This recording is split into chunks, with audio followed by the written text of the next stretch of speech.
Hey guys, welcome back to the channel. In this tech tutorial video, we're going to show you how you can write side by side in your pages and documents on LibreOffice Writer. For example, if you'd like to write, I don't know, a text or a document or article with separate columns on one page. And yeah, we're going to show you how this works. So let us dive into this. So let me undo these three columns here and show you how it works. So navigate to your document on LibreOffice Writer.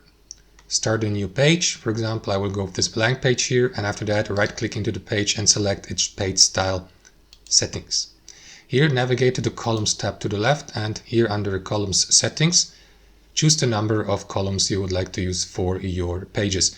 It will be set to 1 on default, but you can of course customize that and divide your page in as many columns as you like 3, 4, 5 and so on and so forth. You will see the preview here to the right. You may also go with one of these presets if you want. For example, with 3 columns equal size or different sizes. Speaking about the auto width feature, you may disable it here under width and spacing, and for example adjust the custom width for each of these columns here in inches, for example by using these up and down arrow buttons. I will leave it at auto width and have the same width for each column. Now there's also the option to apply a separator line for visual separation here of these columns or between these columns.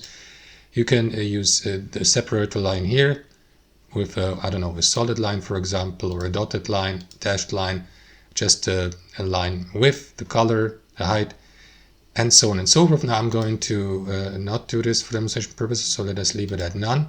Click into apply, then into OK, and then these 3 columns will be added, or 5 in this case here, will be added to your document. So if we start a new page, you will see the first column. Let us fill it with content here, ABC 1, 2, 3. And if you press space or enter, you will be redirected to the next column and to the next one, and so on and so forth. And each of these columns feature their own block text, as you can see. That's how it works, guys. Thanks for watching. Hope you enjoyed it, got some real value from it, and we'll see you next time on our channel.